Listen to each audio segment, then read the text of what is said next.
Last class में हमने बात की है फैराडे के एक्सपेरिमेंट के बारे में, है ना। फैराडे के एक्सपेरिमेंट्स के आधार पे फैराडे ने दो नियम बताए थे जिनको हम Faraday's laws of electromagnetic induction के नाम से जानते हैं। फर्स्ट लॉ में आपने देखा है कि फैराडे ने कहा था whenever there is change in magnetic flux linked with the coil there will be induced EMF. Flux change होगा, ईएमएफ इंड्यूस होगा, ठीक है। इंड्यूस्ड ईएमएफ तब तक रहेगा जब तक कि फ्लक्स चेंज होता रहेगा कंटिन्यूअसली, ठीक है। दूसरे नियम में उन्होंने कहा था कि मैग्नीट्यूड इंड्यूस्ड ईएमएफ का डायरेक्टली प्रोपोर्शनल होता है rate of change of magnetic flux के, ठीक है। मैथमेटिकली आपने उसको लिखा था E proportional to D phi by D T, ठीक है। यहाँ पे हमने माइनस साइन लगाया है। इस माइनस साइन के बारे में हम यहाँ पे चर्चा करने वाले थे, जिसको समझाया, ठीक है, यहाँ लेंज ने, ठीक है। मैं आपके सामने बात कर रहा हूँ लेंज लॉ। लेंज ने जो इंड्यूस्ड ईएमएफ है, ठीक है, उसकी पोलैरिटी क्या होती है उसके बारे में एक नियम दिया, ठीक है।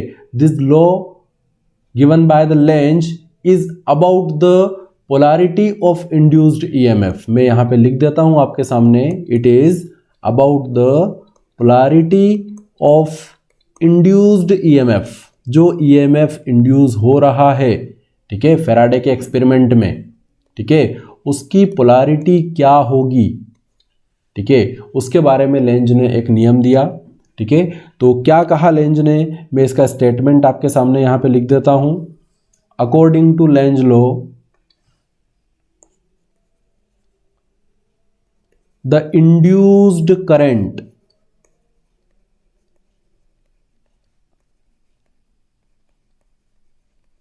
appears in such a direction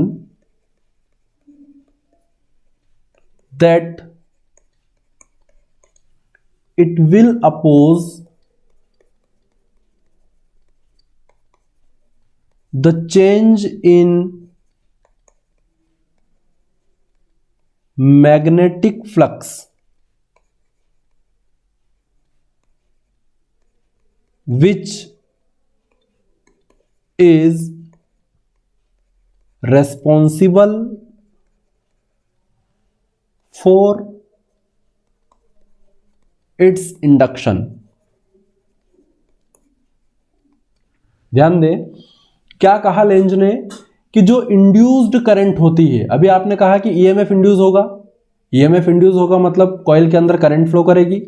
तो जो इंड्यूस्ड करंट है वो इंड्यूस्ड करंट इस तरह से फ्लो करती है, इस इंड्यूस्ड करंट की डायरेक्शन इस तरह से होती है कि वो इंड्यूस्ड करंट अपोज करेगी, किसका अपोज करेगी, चेंज इन मैग्नेटिक फ्लक्स का। ये देख रहे हैं आप, ये जो मैग्नेटिक फ्लक्स में चेंज है, उस मैग्नेटिक फ्लक्स में चेंज का ये इंड्यूस्ड करंट अपोज करती है, ठीक है। और ये जो फ्लक्स चेंज है, यही फ्लक्स चेंज किसके लिए रिस्पॉन्सिबल है, इंड्यूस्ड करंट के इंडक्शन के लिए।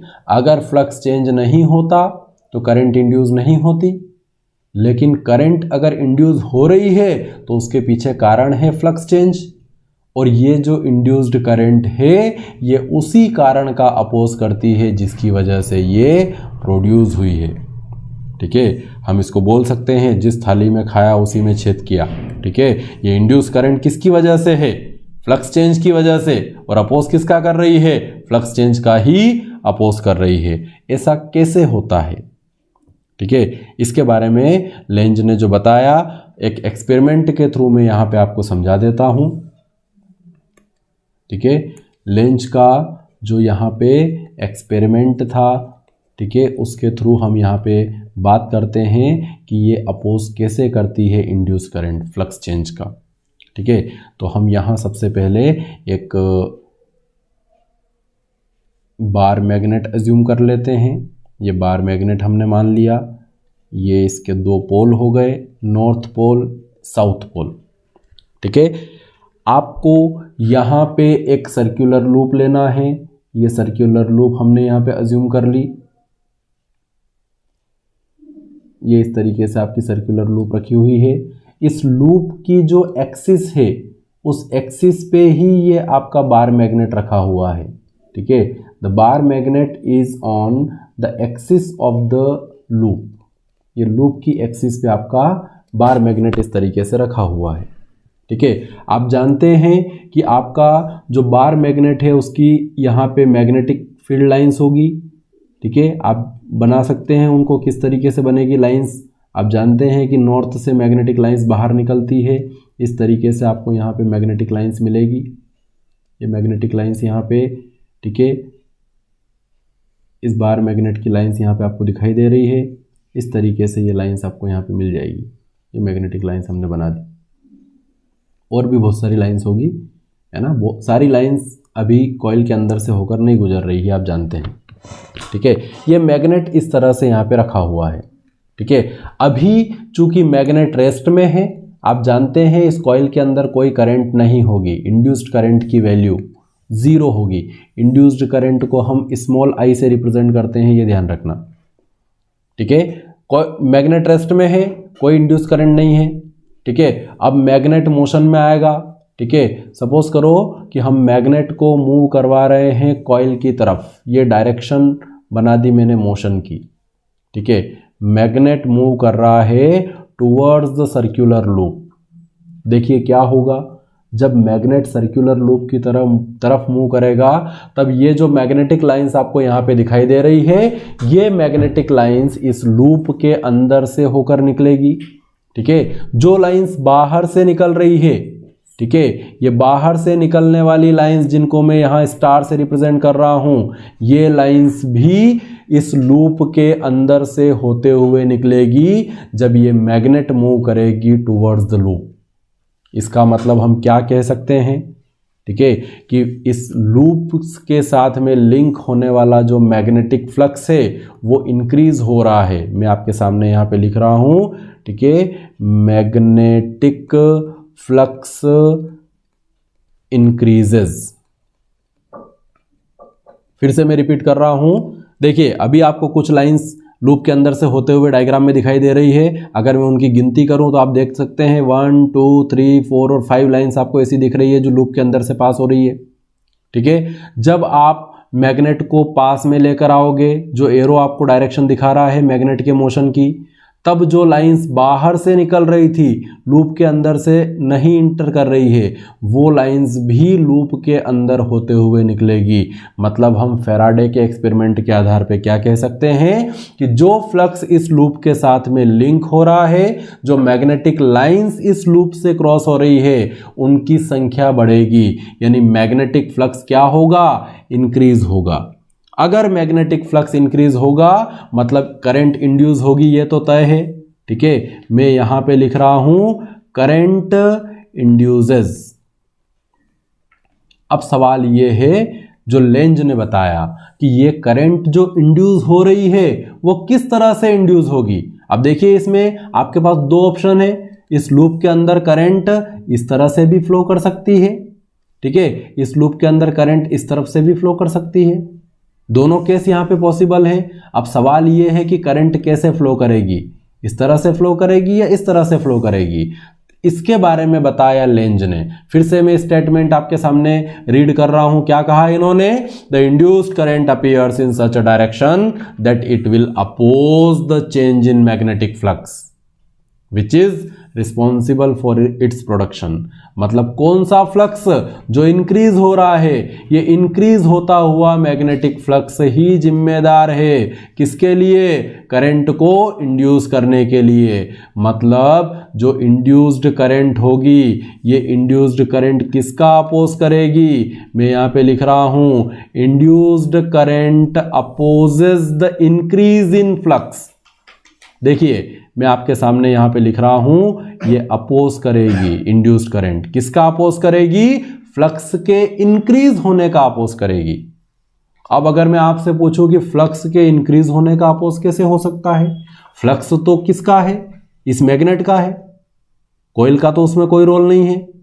फ्लक्स जो है वो मैग्नेट का है, मैग्नेट मूव कर रही है, तो मैग्नेट के फ्लक्स का कॉइल कैसे अपोज कर सकती है। ठीक है। तब हम यहाँ पे क्या कहेंगे कि इस कॉइल के अंदर जो करंट इंड्यूस हो रही है वो किस तरह से इंड्यूस होगी। मैं नीचे एक दूसरा डायग्राम बना रहा हूं, आप ध्यान देंगे। ये कॉइल मैंने एज इट इज यहाँ पे बना दी, सर्कुलर कॉइल। ठीक है, कॉइल के अंदर जो करंट इंड्यूस हो रही है वो इस तरह से इंड्यूस होना चाहिए कि वो यहाँ से देखने पर, एक काम करते हैं, इस कॉइल को हम यहाँ से इस तरीके से डॉटेड बना देते हैं। मतलब ये वाला जो पार्ट है ये अंदर वाला हिस्सा है। ठीक है, ये जो पार्ट आपको दिखाई दे रहा है डॉटेड वाला, ये इनर साइड है, और जो कंटिन्यूस लाइन दिख रही है वो आउटर साइड है। मेरी तरफ ये है, मुझसे दूर ये है। ठीक है, ये अंदर है, ये बाहर है, ये आपको समझना है। इसके बारे में हम पहले भी बात कर चुके हैं। डॉटेड दिख रहा है वो अंदर वाला पार्ट है, कंटिन्यूस दिख रहा है वो बाहर वाला पार्ट है।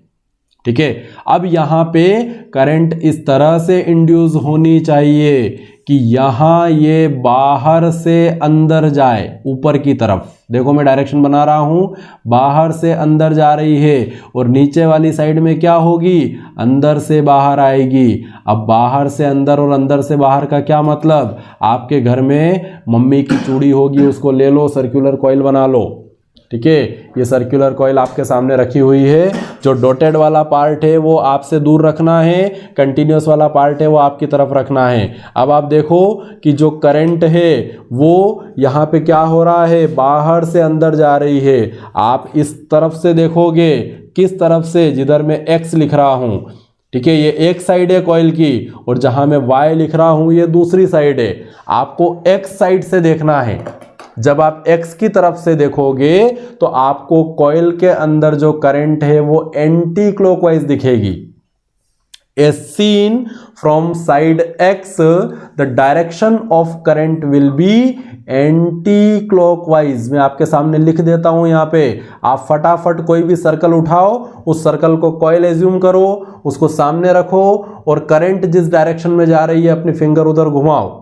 जो कंटिन्यूस वाली साइड है वो बाहर है, जो डॉटेड वाली साइड है वो अंदर है, आपसे दूर है मतलब। ठीक है, एंटी क्लॉकवाइज करंट आपको यहां पे दिखाई देगी, और एंटी क्लॉकवाइज करंट का सीधा सा मतलब होता है जिस तरफ से देखने पर करंट एंटी क्लॉकवाइज दिखेगी वो मैग्नेटिक नॉर्थ होगा। ठीक है, वाई साइड से अगर आप देखोगे तो वाई साइड से देखने पर करंट आपको क्लॉकवाइज दिखेगी। क्लॉकवाइज दिखेगी इसका मतलब ये वाला जो साइड होगा वो मैग्नेटिक साउथ पोल होगा। ये लिख दिया मैंने डायग्राम में आपके सामने, ये बात हम यूनिट 3 में कर चुके हैं। ठीक है, तो जो इंड्यूस्ड करंट यहां पे अपीयर हो रही है वो इंड्यूस्ड करंट यहां पे एक फ्लक्स जनरेट कर रही है। अब मैं इस कॉइल का फ्लक्स अगर आपके सामने बना दूं तो देखो कॉइल का फ्लक्स आपके सामने कैसे होगा। ठीक है, आप जानते हैं कि फ्लक्स जो है वो नॉर्थ से बाहर जाता है और साउथ से इंटर करता है, तो ये नॉर्थ से बाहर जाएगा फ्लक्स इस तरफ। मतलब ये कॉइल जो आपका मैग्नेटिक डाइपोल की तरह बिहेव करेगी, इसका जो फ्लक्स होगा वो फ्लक्स इस तरीके से आपको मिलेगा। ये मैंने यहाँ पे आपको मैग्नेटिक लाइंस से बना दिया है। ठीक है, तो इंड्यूस्ड करंट का फ्लक्स जो है वो अप्लाइड फ्लक्स की अपोजिट डायरेक्शन में है। आप देख पा रहे हैं जो फ्लक्स आपने फ्लो करवाया था मैग्नेट की वजह से, जब मैग्नेट पास में आ रही थी तो फ्लक्स इंटर कर रहा था कॉइल में। ठीक है, लेकिन इंड्यूस्ड करंट की वजह से फ्लक्स क्या हो रहा है, मैग्नेट की तरफ आ रहा है। यानी ये जो इंड्यूस्ड फ्लक्स यहां पे है, ठीक है, इसके बारे में लिख रहा हूं मैं, ये इंड्यूस्ड फ्लक्स है। इंड्यूस्ड फ्लक्स मतलब magnetic flux due to induced current.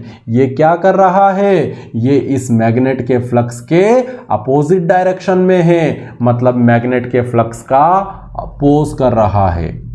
अब ये बात आपको यहाँ पे क्लियरली समझ में आ रही है। जो लेंज ने अपने स्टेटमेंट में कहा है कि इंड्यूस करंट इस तरह से अपीयर होती है कि वो फ्लक्स चेंज का अपोज करेगी। ठीक है, इसमें किसी को कोई समस्या नहीं होनी चाहिए। इसका उल्टा भी सत्य है। कैसे, अगर ये मैग्नेट का मोशन इस तरफ हो, मैं डायरेक्शन रिवर्स कर देता हूं, अगर ये मैग्नेट कॉइल से दूर जाएगी, कॉइल से दूर जाएगी, तब ये जो फ्लक्स यहां इंक्रीज हो रहा है, देख पा रहे हैं आप, जो लाइंस बढ़ रही है कॉइल से लिंक होती हुई, वो फ्लक्स इंक्रीज होने के बजाय डिक्रीज होगा। अगर मैग्नेट दूर जाएगा तो फ्लक्स क्या होगा, डिक्रीज होगा। फ्लक्स डिक्रीज होगा, इसका मतलब अपोज किसका करना है, अपोज करना है डिक्रीज होने का। कॉइल की करंट नहीं चाहती है कि फ्लक्स डिक्रीज हो, तो डिक्रीज का अपोज करने का मतलब क्या हुआ, जो इंड्यूस्ड फ्लक्स होगा वो इंड्यूस्ड फ्लक्स किस डायरेक्शन में होना चाहिए, ठीक है, वो उसको बढ़ाने की कोशिश करेगा, यानी इंड्यूस्ड फ्लक्स इस डायरेक्शन में होना चाहिए। जिस डायरेक्शन में फ्लक्स डिक्रीज हो रहा है वो नहीं चाहती कि फ्लक्स डिक्रीज हो, तब वो उसको कंट्रीब्यूट करने की कोशिश करेगी। उस कंडीशन में इधर वाला पोल नॉर्थ हो जाएगा, इधर वाला पोल साउथ हो जाएगा, ठीक है। ये सबको क्लियर होना चाहिए, इसमें कोई समस्या नहीं होनी चाहिए, ठीक है। लेंज का लॉ आपको समझ में आता है। ये सेकंड वाला पार्ट में हटा देता हूं यहां से। सर एक मिनट, ये आपने लेंज लॉ के बारे में यहाँ पे बात की है ना, किस तरह से इंड्यूस करंट की डायरेक्शन आपको मिल रही है, ठीक है। अब सवाल ये है कि क्या यहाँ पे जो करंट इंड्यूस हो रही है, ठीक है, मैं करंट की डायरेक्शन आपके सामने यहाँ पर भी बना देता हूँ, ठीक है। ये इंड्यूस करंट की डायरेक्शन हमने बना दी, इसको स्मॉल आई से रिप्रेजेंट करना है, ये स्मॉल आई लिख देता हूँ मैं इसको। चलिए, जब यहाँ करंट इंड्यूस हो रही है ना, ईएमएफ इंड्यूस हो रहा है, करंट फ्लो कर रही है, इसका मतलब ये हुआ कि आपने इलेक्ट्रिक एनर्जी जनरेट कर दी, ठीक है। तो आपको तो इलेक्ट्रिक एनर्जी मिल रही है बिना कुछ किए हुए, मतलब एनर्जी कंजर्वेशन यहाँ पे वायलेट हो जाएगा, है ना। आपका मैग्नेट मूव कर रहा है और मैग्नेट के मूव करने से आपको क्या मिल रही है, इलेक्ट्रिकल एनर्जी, ठीक है। तो सवाल ये है कि क्या इलेक्ट्रिकल एनर्जी बिना किसी एनर्जी के कॉस्ट पे हमको मिल रही है, without doing any work we are generating electrical energy in the coil, ठीक है। तो इसका आंसर होगा नहीं। यहां आपका law of conservation of energy violate नहीं करता है, ठीक है। मैं आपके सामने यहां पे लिख देता हूं, ठीक है, लेंजस लॉ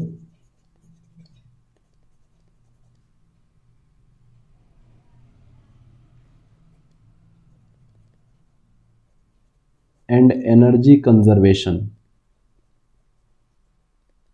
कंजर्वेशन को किस तरह से ये ओबे कर रहा है, इसको यहाँ पे हम एक्सप्लेन कर लेते हैं, ठीक है। ये जो डायग्राम आपको यहाँ पे दिखाई दे रहा है, इसी में आप देखिए कि जब आपकी मैग्नेट मूव कर रही है कॉइल की तरफ, मीन्स आपका जो नॉर्थ पोल है, ध्यान देंगे ये मैग्नेट में दोबारा आपके सामने यहाँ पे बना रहा हूँ, ठीक है। ये मैग्नेट बना दी, ये इसका नॉर्थ पोल है और यहाँ पे इसका साउथ पोल है। जब आपकी मैग्नेट मोशन में है, किधर मूव कर रही है वो, कॉइल की तरफ, ठीक है। ये मोशन की डायरेक्शन आपने यहाँ पे बना दी, मतलब नॉर्थ पोल जो है वो कॉइल की तरफ आ रहा है, ठीक है।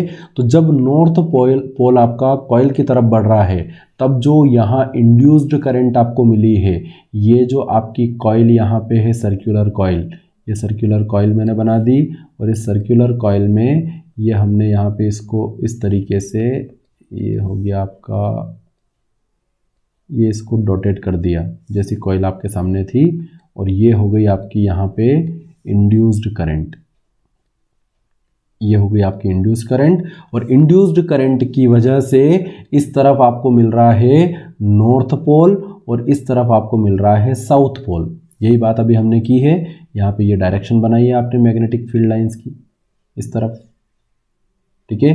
तो यहाँ हो क्या रहा है, देखिए आप, जब मैग्नेट का नॉर्थ पोल कॉइल की तरफ बढ़ रहा है तो कॉइल का जो पोल यहाँ पे इंड्यूस हुआ है वो भी नॉर्थ है। इसका मतलब क्या हुआ, ये जो नॉर्थ पोल यहाँ पे इंड्यूस हुआ है और ये जो नॉर्थ पोल मैग्नेट का है, ये दोनों नॉर्थ एक दूसरे को क्या करेंगे, रिपेल करेंगे, ठीक है। एक रिपल्शन फोर्स यहाँ पे जनरेट हो रहा है। मतलब क्या हुआ कि induced north pole will oppose the motion of north pole of the magnet. ये नॉर्थ इस मैग्नेट के नॉर्थ का अपोज करेगा, ठीक है। मतलब ये जो मोशन है, इस मोशन के अंदर क्या होगा, यहां पे रिटार्डेशन शुरू हो जाएगा, ठीक है। रिटार्डेशन हो जाएगा, मतलब जिस वेलोसिटी से मैग्नेट मूव कर रही थी वो वेलोसिटी यहाँ डिक्रीज होने लगेगी। मतलब ये इंड्यूस्ड नॉर्थ पोल नहीं चाहता है कि ये मैग्नेट का नॉर्थ पोल उसके नजदीक आए।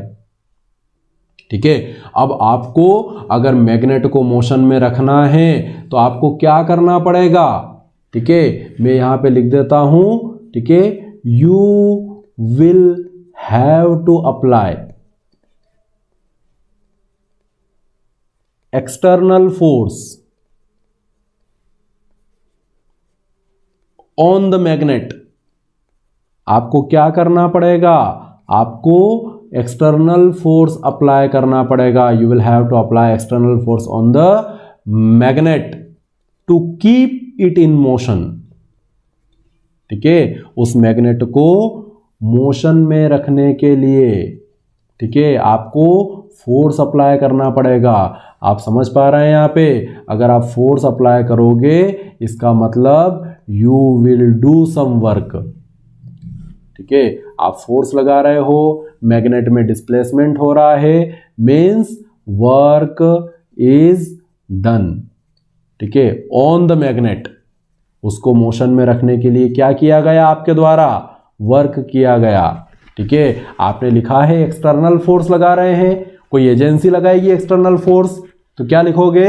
Work is done on the magnet by the external agency. जो भी एक्सटर्नल एजेंसी यहां पे फोर्स अप्लाई कर रही है मैग्नेट के ऊपर, वो वर्क कर रही है और इसी वर्क के कॉस्ट पे इलेक्ट्रिकल एनर्जी हमको मिल रही है। ठीक है, यहां पे मैं लिख देता हूं, we are getting electrical energy. ये जो आपको इंड्यूस्ड करंट यहां पे मिल रही है, इसका मतलब आपको इलेक्ट्रिकल एनर्जी मिल रही है। तो इलेक्ट्रिकल एनर्जी कैसे आपको मिल रही है? तो क्या लिखोगे? We are getting electrical energy on the cost of work done. जो आप यहां पे वर्क कर रहे हो, किसके ऊपर वर्क कर रहे हो? मैग्नेट के ऊपर। उसी वर्क के कॉस्ट पे आपको इलेक्ट्रिकल एनर्जी यहां पे मिल रही है। मतलब हम ये कहेंगे कि आपका लेंज लॉ जो है वो एनर्जी कंजर्वेशन को ओबे करता है। यहां पे आपको इलेक्ट्रिकल एनर्जी वैसे ही नहीं मिल रही है। ठीक है, तो आप इसको एक्सप्लेन कर सकते हैं, इसमें कोई समस्या नहीं होनी चाहिए।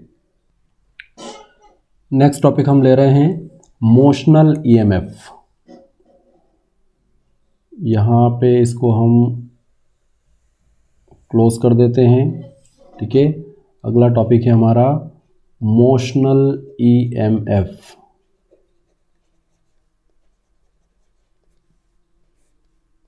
देखिए, हम यहाँ पे क्या करने वाले हैं, कुछ एजम्पशंस में यहाँ पे आपके सामने लिख रहा हूँ।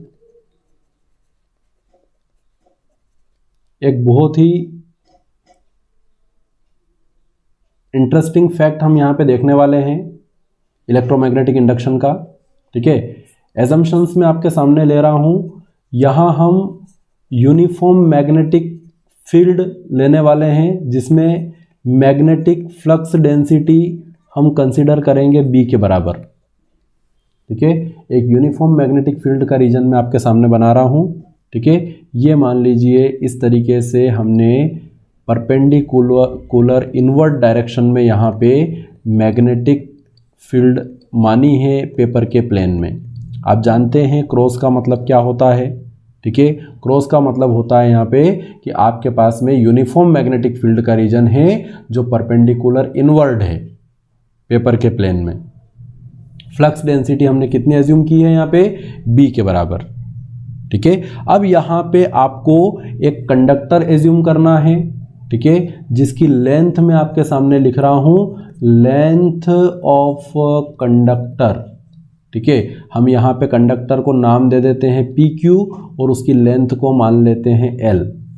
ठीक है, कंडक्टर का मतलब आप ये जो यहाँ पे रॉड लेने वाले हैं, आप ऐसा मान लो कि एक स्ट्रेट वायर आपके पास है, ये स्ट्रेट रॉड आपके पास है। ठीक है, ये हम यहाँ पे एक वायर बना रहे हैं। ठीक है, स्ट्रेट रॉड भी आप इसको कह सकते हो। ठीक है, इसका नाम हमने यहाँ पे रखा है पी क्यू। ठीक है, ये वाली साइड इसकी पी है और ये वाली साइड इसकी क्यू है। ठीक है। ये सिलेंड्रिकल वायर है, आप ऐसा अज्यूम कर लें, ये सिलेंड्रिकल वायर आपके पास है, आपने ये कंडक्टर यहाँ पे प्लेस कर दिया, ठीक है, इस मैग्नेटिक फील्ड के अंदर। लेकिन मैग्नेटिक फील्ड इस कंडक्टर की बॉडी पे परपेंडिकुलर है, ये प्लेन में रखा गया है और magnetic field perpendicular to the plane है। ये बात आपको समझ में आती है, ठीक है। हमने यहाँ पे इस कंडक्टर की लेंथ को L अज्यूम किया है, ठीक है, ये लेंथ हमने यहाँ पे L मान ली, ये P से लेकर Q तक की जो कंडक्टर की लेंथ है उसको हमने स्मॉल l यहाँ पे मान लिया। इसमें आपको कोई समस्या नहीं होनी चाहिए, ठीक है। अब हम मोशनल ईएमएफ की बात कर रहे हैं, मतलब हमें इस कंडक्टर को यहाँ किसी वेलोसिटी से मूव करवाना है। देखिए मैं क्या कर रहा हूँ, मैं इस कंडक्टर को यहाँ से होल्ड कर रहा हूँ और इस कंडक्टर को हम इस डायरेक्शन में मूव करवा रहे हैं, कितनी वेलोसिटी से, v वेलोसिटी से, ठीक है। आपका कंडक्टर v वेलोसिटी से मूव कर रहा है, यहाँ पे हमने ऐसा अज्यूम किया है। मैं आपके सामने एजम्पशंस में लिख देता हूँ, वेलोसिटी ऑफ कंडक्टर, जो स्ट्रेट कंडक्टर आपके पास है PQ, उसकी वेलोसिटी को हमने v माना है, डायरेक्शन आपको यहाँ पे दिखाई दे रही है, ठीक है। अब यहाँ क्या होगा कंडक्टर की बॉडी के अंदर, ध्यान दें, आपको पता है कि ये कंडक्टर है, इसका मतलब इसके अंदर फ्री इलेक्ट्रॉन्स मौजूद होंगे। ये एक इलेक्ट्रॉन मैंने यहाँ पे बना दिया, ठीक है, ये जो आपके सामने यहाँ पे बनाया है मैंने, ये इलेक्ट्रॉन है जिसके ऊपर चार्ज कितना है, E के बराबर है, ठीक है। अगर साइन के साथ अगर बात करेंगे तो आप इसको माइनस ही लिखेंगे, मैं केवल मैग्नीट्यूड आपके सामने लिख रहा हूँ। यहाँ पे हमने माना है यहाँ पे चार्ज ऑन इलेक्ट्रॉन, जो इस कंडक्टर की बॉडी के अंदर इलेक्ट्रॉन है उसके ऊपर चार्ज कितना मौजूद है, E मौजूद है। ये बात आपको समझ में आती है, ठीक है। अब सोचो कि अगर ये कंडक्टर मूव कर रहा है v वेलोसिटी से, जो डायरेक्शन आपके सामने बनी हुई है, अगर कंडक्टर मूव कर रहा है इसका मतलब जो इलेक्ट्रॉन आपने बनाया है वो इलेक्ट्रॉन भी मूव करेगा v वेलोसिटी से। ये बात आपको समझ में आती है, क्योंकि कंडक्टर के अंदर इलेक्ट्रॉन मौजूद है, इलेक्ट्रॉन v वेलोसिटी से मूव कर रहा है कंडक्टर के साथ। अब इस अकेले इलेक्ट्रॉन को देखना है, ठीक है। Electron is a charge particle moving perpendicular to magnetic field. याद करिए, मैग्नेटिक लॉरेंज फोर्स पढ़ा है आपने। अगर ये इलेक्ट्रॉन एक चार्ज पार्टिकल है और ये मैग्नेटिक फील्ड के परपेंडिकुलर मूव कर रहा है मैग्नेटिक फील्ड के अंदर, इसका मतलब ये फोर्स एक्सपीरियंस करेगा। और कितना फोर्स एक्सपीरियंस करेगा, मैं यहाँ पे आपके सामने लिख देता हूँ, मैग्नेटिक लॉरेंज फोर्स। यहाँ पे FB जो मैग्नेटिक लॉरेंज फोर्स होगा वो कितना हो जाएगा, इसका फॉर्मूला आपने पढ़ा है QVB sin थीटा, ठीक है। ये फॉर्मूला हम इस इलेक्ट्रॉन के लिए अप्लाई कर देते हैं, तो इलेक्ट्रॉन के ऊपर फोर्स कितना लगेगा, FB बराबर हो जाएगा, चार्ज की वैल्यू कितनी है यहाँ पे, E, चार्ज ऑन इलेक्ट्रॉन। ये बात आपको समझ में आ रही है, मैं केवल मैग्नीट्यूड बात कर रहा हूँ चार्ज का, ठीक है। कितनी वेलोसिटी से मूव कर रहा है इलेक्ट्रॉन, v वेलोसिटी से। मैग्नेटिक फ्लक्स डेंसिटी कितनी मौजूद है यहाँ पे, B, और sin 90 की वैल्यू हो जाएगी 1, क्योंकि यहाँ पे एंगल 90 डिग्री है। आप देख लीजिए, इलेक्ट्रॉन इस तरफ जा रहा है, ठीक है, और मैग्नेटिक फील्ड परपेंडिकुलर अंदर की तरफ है, ठीक है। तो मैग्नेटिक फील्ड और वेलोसिटी के बीच में जो एंगल यहाँ पे है वो 90 डिग्री है। आप यहाँ चाहो तो लिख सकते हो sin 90 इज इक्वल टू 1, ठीक है। sin 90 को 1 पुट किया तो फोर्स जो लगेगा वो EVB के बराबर होगा।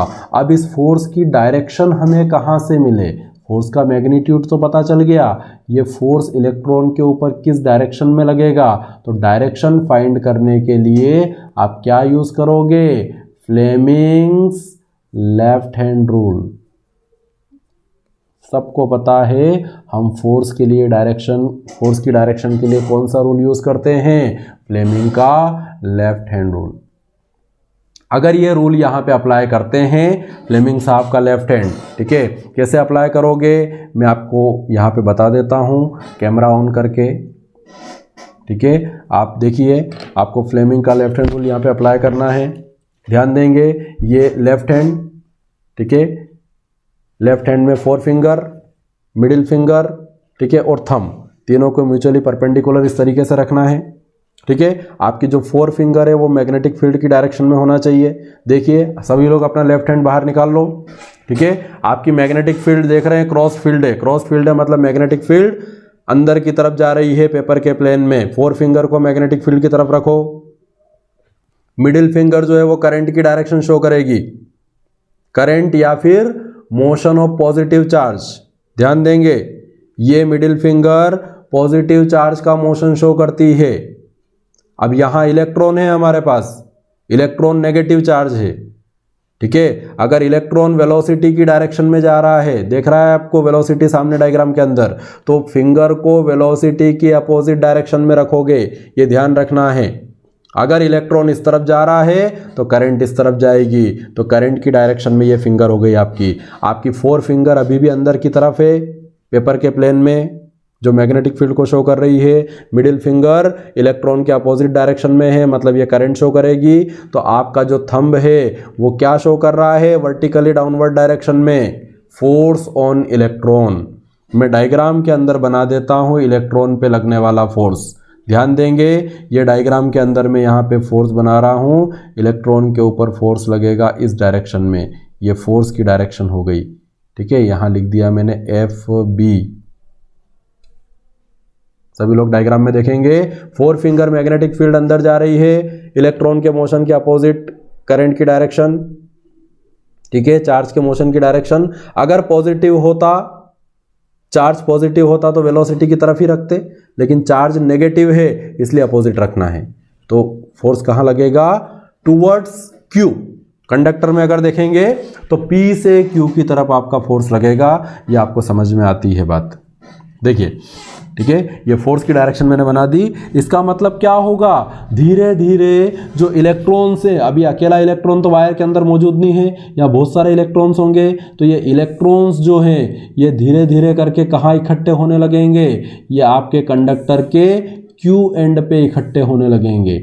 यहाँ आपके इलेक्ट्रॉन्स इकट्ठे हो जाएंगे Q पे, ठीक है। मैं ये बना देता हूँ इलेक्ट्रॉन्स, ये आपके इलेक्ट्रॉन्स यहाँ पे एक्यूमुलेट हो जाएंगे, ठीक है। अगर यहाँ इलेक्ट्रॉन्स आ रहे हैं तो अपने आप जो आपका एंड P है वहाँ कौन इंड्यूस हो जाएगा, पॉजिटिव चार्ज इंड्यूस हो जाएगा। ये बात आपको समझ में आती है। तो यहाँ पे P पे हो जाएंगे पॉजिटिव चार्जेस और यहाँ Q पे हो गए आपके नेगेटिव इलेक्ट्रॉन्स। इसका मतलब P और Q के बीच में एक पोटेंशियल डिफरेंस यहाँ पे जनरेट हो गया है, ठीक है। तो यहाँ जो पोटेंशियल डिफरेंस जनरेट होगा मैं यहाँ आपके सामने लिख देता हूँ, ठीक है, इंड्यूस्ड EMF, ठीक है। इसको हम यहाँ पे क्या मान लें, पोटेंशियल डिफरेंस के टर्म में अगर बात करेंगे, जो पोटेंशियल डिफरेंस क्रिएट हो रहा है तो वो पोटेंशियल डिफरेंस यहाँ पे V हो जाएगा, देख पा रहे हैं आप, ठीक है। इंड्यूस्ड EMF आपका यहाँ पे V जनरेट हो चुका है, इसमें कोई समस्या आपको नहीं होनी चाहिए। अब सोचिए कि अगर यहाँ पे इंड्यूस्ड EMF जनरेट हो रहा है तो हम फोर्स को इलेक्ट्रिक फोर्स के टर्म में भी लिख सकते हैं। आप देख रहे हैं P और Q के बीच में एक इलेक्ट्रिक फील्ड इंटेंसिटी यहाँ पे आ जाएगी, ठीक है। P पॉजिटिव है, Q नेगेटिव एंड है, मतलब P और Q के बीच में एक इलेक्ट्रिक फील्ड पैदा हो रही है, ठीक है। और वो इलेक्ट्रिक फील्ड के अंदर आपका चार्ज पार्टिकल मूव करेगा, ये बात भी आपको समझ में आती है, ठीक है। तो यहाँ पे जो इलेक्ट्रिक फील्ड पैदा हो रही है उसकी वजह से जो फोर्स लगेगा इलेक्ट्रॉन के ऊपर, ठीक है, मैं यहाँ लिख देता हूँ electric force on the electron.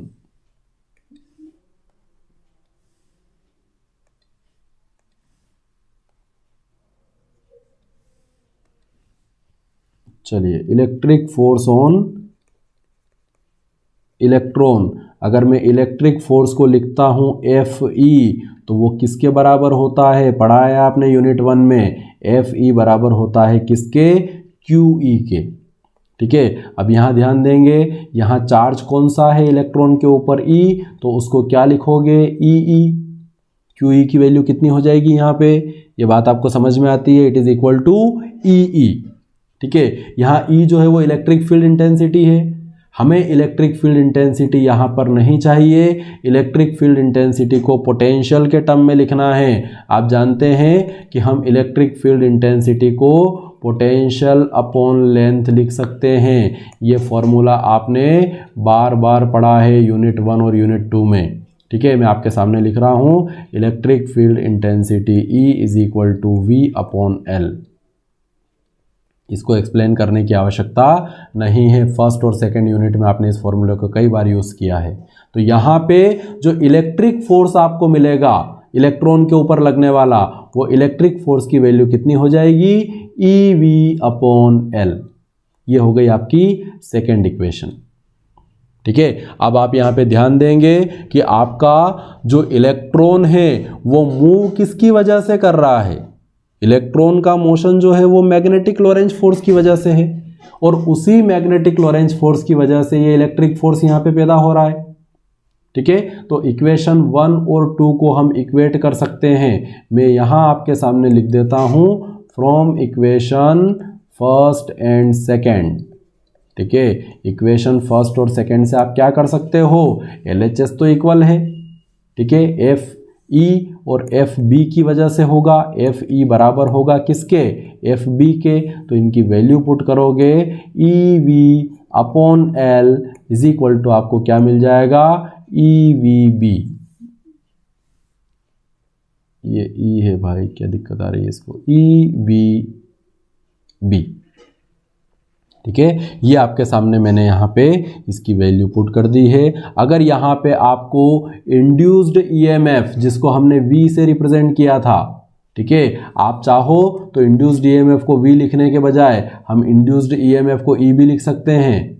ठीक है, जो अभी तक हम लिखते आए हैं, इंड्यूस्ड EMF को अगर आप E लिखोगे तो ये सारी वैल्यूज आपकी E के बराबर पुट करनी होगी। ये सब को यहाँ पे इंड्यूस्ड EMF को चलो अपन E ही लिख देते हैं, V मानने के बजाय इसको E मान लेते हैं।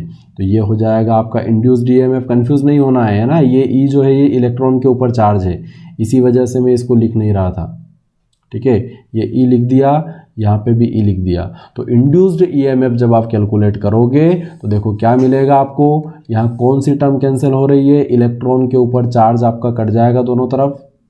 ठीक है, इसमें आपको कोई समस्या नहीं होनी चाहिए। इसको सॉल्व करेंगे तो इंड्यूस्ड EMF बराबर हो जाएगा BL, यहाँ से जाके मल्टीप्लाई हो जाएगा, और वेलोसिटी ऑलरेडी यहाँ पे मौजूद है, तो यहाँ पे मोशनल EMF, ठीक है, जो इंड्यूस्ड EMF यहाँ पे मिलेगा उसको हम मोशनल EMF भी बोलते हैं, जैसा कि आपके सामने यहाँ पे लिखा हुआ है। ठीक है, क्यों बोल रहे हैं मोशनल EMF, उसके पीछे कारण है। यहाँ पे कंडक्टर को आपने मूव करवाया है, your conductor is in motion and the EMF induced is because of that motion. ठीक है, उस वजह से यहाँ पे इसको मोशनल EMF कहा जा रहा है। इसमें आपको कोई समस्या नहीं होनी चाहिए। अब सवाल ये है कि मोशनल EMF तो आपको मिल गया BLV के बराबर। ठीक है, डायग्राम में यहाँ पे आपको इलेक्ट्रॉन के फ्लो की दिशा भी दिख रही है। देखो हमने फोर्स बनाया है, मतलब इलेक्ट्रॉन्स जो है वो P से Q जा रहे हैं। इसका मतलब करंट कहाँ से कहाँ जाएगी, अगर इलेक्ट्रॉन P से Q आ रहे हैं जो कि नेगेटिवली चार्ज पार्टिकल्स हैं, तो करंट आपको पता है कि हमेशा इलेक्ट्रॉन के मोशन के अपोजिट डायरेक्शन फ्लो करती है। तो करंट को Q से P जाना चाहिए। द डायरेक्शन ऑफ करंट और induced current must be in direction opposite to flow of electron. Means in our diagram it should be from Q to P। इस conductor के अंदर कहां से कहां जाना चाहिए करंट को, Q से P जाना चाहिए। मैं यहां इंड्यूस्ड करंट की डायरेक्शन भी आपके सामने बना देता हूं। ये डायरेक्शन आपको मिल रही है किसकी, इंड्यूस्ड करंट की। ठीक है, इंड्यूस्ड EMF यहाँ पे आपको समझ में आ रहा है, इंड्यूस्ड करंट आपको इस तरीके से यहाँ पे मिल जाएगा। अब हम इंड्यूस्ड करंट की डायरेक्शन को फाइंड करने के लिए रूल के बारे में बात कर रहे हैं। अभी जैसे मैंने डायग्राम में आपके सामने बनाया है, इंड्यूस्ड करंट जो है वो फ्लो कर रहा है Q से P की तरफ। आप देख रहे हैं, ठीक है, कंडक्टर में Q से P की तरफ आपको इंड्यूस्ड करंट मिल रही है इलेक्ट्रॉन्स के मोशन के अपोजिट। ठीक है। अब यहाँ पे हम हर बार तो ऐसा करेंगे नहीं कि इलेक्ट्रॉन का फोर्स देखेंगे किधर लग रहा है फिर उसके बाद में करंट निकालेंगे। तो यहाँ करंट की डायरेक्शन को फाइंड करने के लिए एक रूल है, मैं यहाँ आपके सामने लिख देता हूँ। Rule for finding direction of induced current. Induced current की डायरेक्शन आप कैसे फाइंड करेंगे, तो वो रूल है आपका फ्लेमिंग्स राइट हैंड रूल।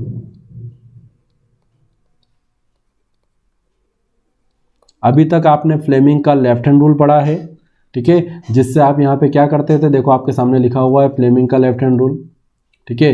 ये क्या बताता था, ये बताता था डायरेक्शन ऑफ फोर्स, ये फोर्स की डायरेक्शन के लिए था, ठीक है। यहाँ देखिए करंट हम फ्लो करवा रहे थे और फोर्स लग रहा था, फोर्स की डायरेक्शन इससे मिल रही थी, ठीक है। अब हम यहाँ पे बात कर रहे हैं, ठीक है, करंट की डायरेक्शन की। यहाँ पे फोर्स हम लगा रहे हैं, देखो कंडक्टर को मूव कौन करवा रहा है, हम मूव करवा रहे हैं कंडक्टर को, ठीक है। कंडक्टर के मूव करवाने की वजह से जिस डायरेक्शन में हमने फोर्स लगाया, हमारे फोर्स लगाने की वजह से, है ना, ये अंदर इलेक्ट्रॉन के साथ क्या हो रहा है उस पिक्चर को भूल जाओ अब, है ना। अभी जो हम बात कर रहे थे वो कंडक्टर के अंदर इलेक्ट्रॉन्स के साथ क्या हो रहा है उसके बारे में बात कर रहे थे, ठीक है। अब इलेक्ट्रॉन्स तो कंडक्टर के अंदर मौजूद है, हम तो वायर को खींच रहे हैं, ये v वेलोसिटी जिधर आपको दिखाई दे रही है, हम वायर को मूव करवा रहे हैं, मतलब हम फोर्स लगा रहे हैं वायर के ऊपर इसकी वेलोसिटी की डायरेक्शन में। हमने फोर्स लगाया तभी वायर मूव किया है, ठीक है। So force applied on the conductor is in direction of velocity, ठीक है। मैग्नेटिक फील्ड की डायरेक्शन आपको दिखाई दे रही है, इनवर्ट परपेंडिकुलर क्रॉस बना रखे हैं आपने पूरे रीजन में, ठीक है। तो इंड्यूस्ड करंट की डायरेक्शन के लिए हम यहाँ पे यूज करने वाले हैं फ्लेमिंग का रूल, ठीक है, फ्लेमिंग्स राइट हैंड रूल। आप ध्यान देंगे, मैं सबसे पहले इस रूल के बारे में आपको बता दूं, आपको क्या करना है। जिस तरह से आपने लेफ्ट हैंड रूल लगाया था ठीक वैसे ही you have to stretch the four finger, middle finger and thumb of your right hand. इस बार हमको राइट हैंड यूज करना है। राइट हैंड की फोर फिंगर, मिडिल फिंगर और थंब को म्यूचुअली परपेंडिकुलर स्ट्रेच करना है, तीनों एक दूसरे पे परपेंडिकुलर होना चाहिए।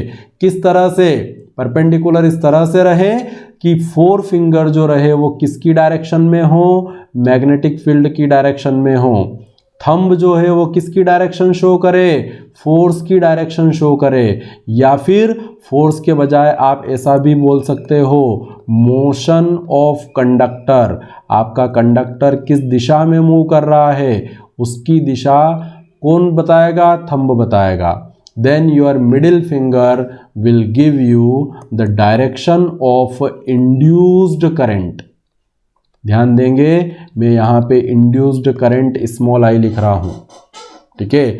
ये आपकी four finger magnetic flux density की डायरेक्शन में होगी, थंब आपका कंडक्टर का मोशन बताएगा, तब मिडिल फिंगर आपको इंड्यूस्ड करंट शो करेगी, ठीक है। यही रूल हम अपने वाले केस में यहाँ पे अप्लाई कर देते हैं। मैं ये कैमरा आपके सामने ऑन कर रहा हूँ, देखिए ये वायर आपके सामने है, ठीक है। ये हमारा राइट हैंड, अभी तक अपन लेफ्ट हैंड यूज़ करते थे, ये लेफ्ट हैंड अब यूज़ नहीं करना है। ये फोर्स की डायरेक्शन फाइंड करने के लिए है, ये इंड्यूस करंट की डायरेक्शन फाइंड करने के लिए, ठीक है। तीनों निकाल लो सामने, फोर फिंगर, मिडिल फिंगर और थंब, तीनों आपके सामने हैं। फोर फिंगर, मिडिल फिंगर और थंब को म्यूचुअली परपेंडिकुलर स्ट्रेच करना है। आप देख पा रहे हैं तीनों एक दूसरे पे परपेंडिकुलर है, ठीक है। इस तरह से स्ट्रेच करना है। फोर फिंगर जो है वो मैग्नेटिक फील्ड की डायरेक्शन शो करेगी। देखो डायग्राम में मैग्नेटिक फील्ड इनवर्ट परपेंडिकुलर है, तो फोर फिंगर को इनवर्ट परपेंडिकुलर रखो, ठीक है। कंडक्टर आपका इस तरफ मूव कर रहा है, तो वेलोसिटी की डायरेक्शन में थंब, फोर फिंगर अभी भी अंदर की तरफ होनी चाहिए।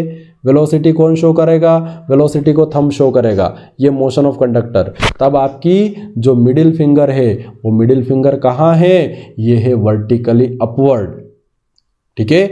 आप अगर लगाएंगे ठीक है। तो ये वर्टिकली अपवर्ड आपको दिखाई देगी, मतलब आपके कंडक्टर में इसकी डायरेक्शन Q से P की तरफ मिल रही है। आप डायग्राम में देखें पास में, ठीक है, Q से P की तरफ आपको मिडिल फिंगर पॉइंट करते हुए दिख रही है। इसका मतलब आपकी इंड्यूस्ड करंट की डायरेक्शन कहां से कहां पे होगी, Q से P पे होगी। ठीक है। तो फ्लेमिंग के राइट हैंड रूल में किसी को कोई समस्या नहीं होनी चाहिए। ठीक है, चलिए। तो ये यहाँ पे आपने इंड्यूस्ड करंट की डायरेक्शन के लिए रूल देखा, मोशनल ईएमएफ आपने पढ़ा है। ठीक है, तो ये आज की क्लास में हम इतना ही डिस्कस करेंगे। ठीक है, इसके बाद वाला टॉपिक हम देखते हैं नेक्स्ट क्लास में। ठीक है, तब तक आप इसको नोट्स बना लें। ठीक है, और सारे रूल समझ के अप्लाई करना है। ठीक है, ऐसा नहीं है कि हवा में कुछ भी लगा दिया। और हाथ का विशेष ध्यान रखना है कि आप लेफ्ट हैंड रूल लगा रहे हो या राइट लगा रहे हो। ठीक है, कई बच्चे रूल अप्लाई कर रहे होते हैं इंड्यूस करंट की डायरेक्शन फाइंड करने के लिए, और वो हाथ भूल जाते हैं कि लेफ्ट कौन सा है और राइट कौन सा है। ये गलती आपको करना नहीं है, वरना डायरेक्शन एग्जैक्टली अपोजिट मिलेगी जो मिलना चाहिए उसकी। ठीक है, तो इसका आप विशेष तौर पे ध्यान रखेंगे। तो आज की क्लास में हमने लेंज लॉ से स्टार्ट किया था। ठीक है, लेंज लॉ देखा, किस तरह से वो एनर्जी कंजर्वेशन को फॉलो करता है, इसके बारे में हमने बात की। फिर आपने मोशनल ईएमएफ के बारे में पढ़ा। ठीक है, हम मिलते हैं अगली क्लास में।